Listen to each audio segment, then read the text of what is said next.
Welcome. Today, we're moving away from the usual analysis. We're looking at some truly disturbing accounts sourced directly from, well, the darker corners of the internet and maybe even beyond. Yes, these aren't abstract concepts. They're personal experiences, nightmares, really, documented by the individuals involved. Stuff that's genuinely chilling. Exactly. So, the structure today, we'll explore 5 distinct accounts. We'll start with 3 really terrifying encounters from the deep web. Okay. And then we'll shift gears to 2 stories about prophetic supernatural interference. Very different, but equally unsettling. And we should be clear, we're relaying these accounts as they were documented, respectfully, given the gravity of what happened. Absolutely. So let's begin with the deep web. The first story, we're calling it The Cultivation of Cruelty. Okay. It starts with someone, we'll call him Michael. He was browsing the deep wiki, just looking for amusement, clicked on a link he hadn't seen before. Right, that casual curiosity. Yeah. And he found something far from amusing. Far from it. The site showed images of, well, brutally mutilated people, extremely graphic, deeply disturbing stuff. And the site had this logo, this motto: "Not everyone was created equal. We are here to prove it." Chilling. A declaration of intent, almost. Yeah. And the stated goal, applying experiments of varying intensity to homeless people, other civilians, supposedly for mankind. Horrific. What kind of experiments are we talking about? The account details starvation, water restriction, extreme pain, torture, exposure to heat and cold, infectious diseases, even infants exposed to x-rays, pain, heat. Just unthinkable cruelty. God. One specific example mentioned was injecting bleach into a pregnant woman's womb. The baby died 5 days later. It's hard to even comprehend that level of depravity. While Michael's reeling from this, a chat box suddenly pops up. It's the site's creator. Right, engaging directly. And the creator tries to justify it all. For the good of mankind, he says. That twisted rationale again. So Michael, understandably horrified and angry, makes a mistake. She threatens him, says, "I'm reporting you to the police." And that's the turning point, isn't it? From passive observer to active threat in their eyes. Instantly, the creator types back, "Your name is Michael and you live in Massachusetts." Well, that fast. Michael tries to deny it, bluff maybe, but the creator just replies with his full, correct home address. Terrifying. And then just signs off, "Have a nice day." The speed there is critical and suggests, as you mentioned, serious capability. Not just some random person, but someone likely using sophisticated tools, maybe OSINT, database breaches, exploiting Tor vulnerabilities, or WebRTC leaks, perhaps. Absolutely. Tor gives you some cover, but it's not foolproof, especially against organized, skilled operators like this. No, definitely not invulnerable. Michael did call the police, but like you said, the Tor history, it made tracing the URL impossible. They strongly advised his family to move. A drastic but necessary step given the circumstances. And the threat didn't entirely vanish. He later got an anonymous email, just a final chilling message. "Curiosity will always get the better of you, but always remember, while you are watching us, we are watching you." That constant sense of being watched. Shifting gears slightly, the next account. Yeah, our second story. It moves from this organized cruelty to more direct, targeted psychological attack. This involved a computer technician. Okay. He was on a house call for a business. Their internet was down. While waiting for the Wi-Fi password, he noticed an unsecured network pop up. Ah, the temptation of an open network. Exactly. Out of boredom, he just connected to it. Big mistake. I can guess where this is going. Almost immediately, his laptop starts freezing up. Then a new browser window opens, a chat box. User warns him, "This is your last warning. Leave this network now." Pretty aggressive. Direct and immediate threat. The technician, though, he thought it was maybe just some, fancy security program he's almost amused by it, so he taunted it. "Type back or what?" Oh no, you don't poke the bear, especially not that bear. The reply was instant and devastating. The user typed out his full name, then his full address, credit card numbers, phone number, even his social media accounts. Everything. Correct. Complete compromise. They owned his digital life in that moment. And then it got worse. The goal wasn't just data theft, it was psychological violation. How so? His disconnect options, power off options, they were disabled remotely.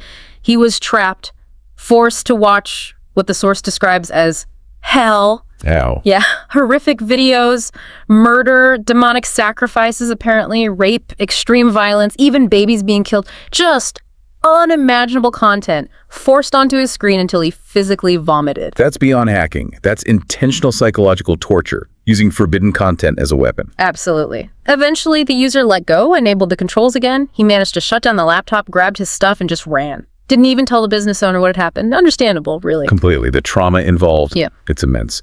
Okay, so the third deep web case. This one focuses on the fear of real-life tracking. Another user, again driven by curiosity about the deep web, navigating the hidden wiki. Familiar territory for these kinds of stories.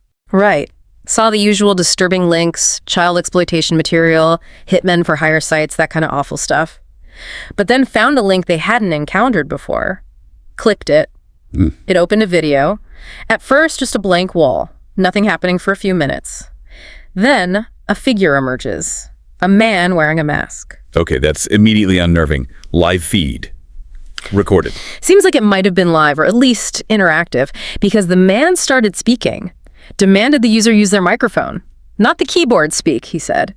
Identified himself as your friend. Upping the ante. Trying to confirm a live person, maybe get voice data. The friend part is just sinister. Then the masked man delivers the explicit threat. Just 1 second, my friend. I will get your address so I can talk to you in real life. And he starts typing furiously on his end. Actively trying to resolve the IP address, presumably, or launch some kind of exploit. The race against time begins. Total panic for the user. They reacted purely on instinct. Grabbed the nearest thing, a screwdriver ripped the back off the laptop, and physically pulled the battery out. Drastic, but potentially life-saving. Cutting the power, the connection, everything. Exactly. But the story ends on that terrifying question. Did the man have enough time? Did he get the address before the battery came out? We don't know. And that uncertainty is its own kind of horror. It really highlights the thin line between online browsing and potential real-world danger in those spaces. A few seconds making all the difference. These three stories, they paint a pretty stark picture, don't they? Curiosity about the deep web, about forbidden digital spaces, it can lead to immediate, personal, and truly devastating consequences. Absolutely. The pattern is clear. Transgressing those digital boundaries invites swift and often terrifying repercussions. But the next account suggests this isn't limited to the digital realm. Right. We're shifting now from forbidden digital knowledge to forbidden spiritual or prophetic knowledge. The consequences, though, surprisingly similar. Yeah. You ask for something you shouldn't know. And the answer changes everything, often violently. Our fourth account, the Ouija board countdown. It starts innocently enough, friends messing around with a Ouija board. A classic setup for supernatural encounters. They were skeptical, but then it did something specific. It correctly spelled out the name of a cruise ship the user had been on when they were just 8 years old. Something obscure. Okay, that gets your attention. Establishes some credibility, makes you take it more seriously. Exactly. So, feeling braver, or maybe more foolish, they asked the question, how long do we have to live? Always a dangerous question to ask anything, let alone a Ouija board. The user's friends got answers like, 50 years, 60 years, vague, long-term. But when this user asked, the planchette spelled out 1. Busy. Yeah. 10 what? Years. That's what they asked. Does that mean 10 years? About the spirit or whatever it was clarified? No, 10 days. 10 days. Wow. And it added more detail. Death would be a car crash caused by a girl named Emma. That's incredibly specific. Name, method, time frame. The psychological weight of knowing that, immense. It raises that whole question of fate versus free will, doesn't it? Could knowing it actually cause it? Right. Well, the user was terrified, naturally. They did more sessions, trying to confirm, disprove. 3 days later, they asked again, how long now?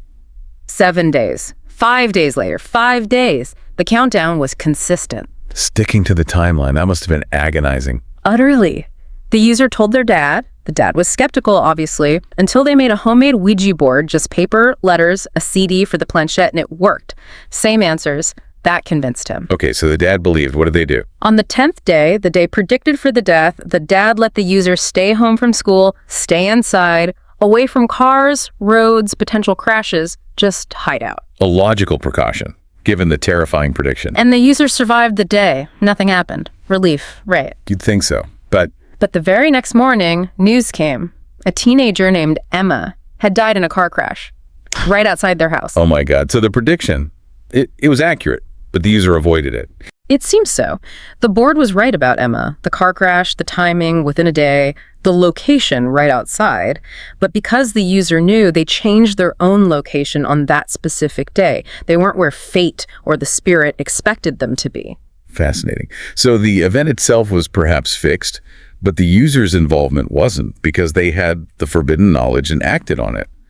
They dodged the consequence by sidestepping the predicted geography of the doom. Exactly. It suggests maybe fate isn't absolute, or at least knowledge can provide a loophole, maybe. A terrifying thought either way. Truly. Okay, that leads us to the final account, the threefold vengeance. Yeah, this one delves into inherited abilities, witchcraft, tarot, and karmic consequences. The user's grandmother was apparently friends with a Romani woman, described as a gypsy queen, and somehow inherited her powers, tarot, witchcraft, when the queen died. Okay, quite a backstory. The user's mother then inherited this ability, but she became a devout Christian, terrified of it all, specifically because of something called the "it comes back threefold" rule. The threefold law, or law of return, common in Wicca and some other neo-pagan paths. The idea that whatever energy you send out, good or bad, returns to you 3 times stronger. Right. And the user notes this rule seemed very real. Their grandmother suffered severe health problems before she passed, which the family attributed to this threefold consequence of her practices. So a heavy family history associated with this power. Very. The user, though, was skeptical about it all, persuaded the reluctant mother to do a tarot reading for them. Testing the waters. During the reading, the mother draws a specific card, goes completely silent, clearly disturbed. Eventually, she gives the warning.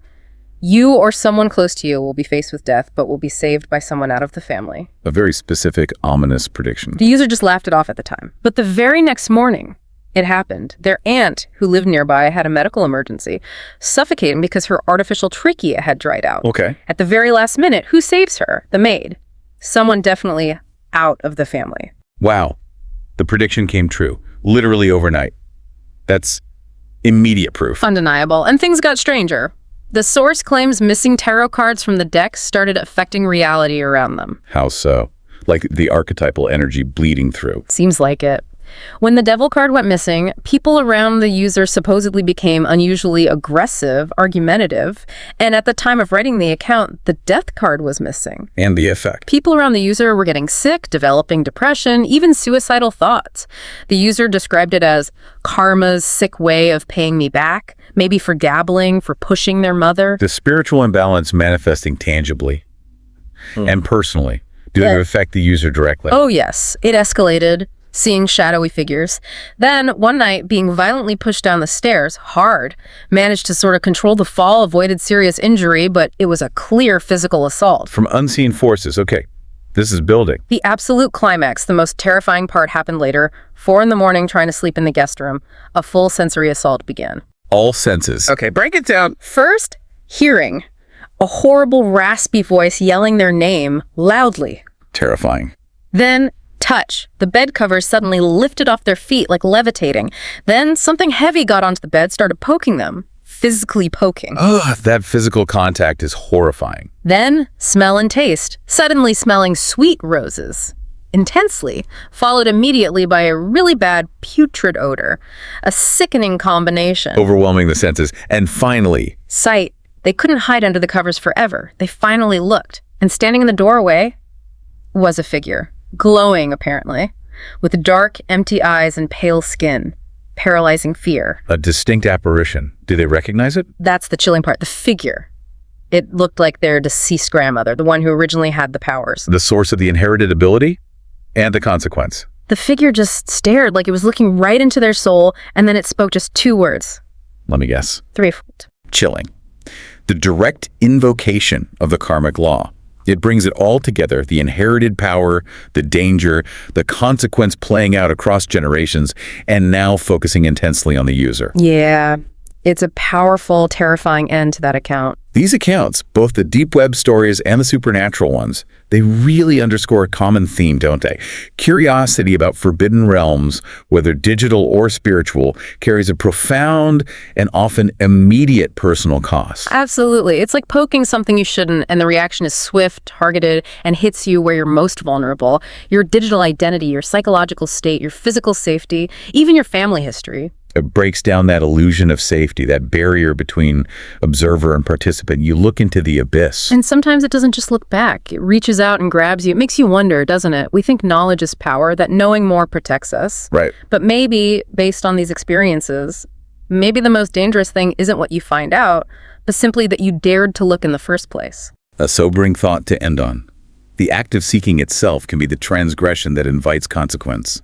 Thank you for joining us as we explored these intense accounts.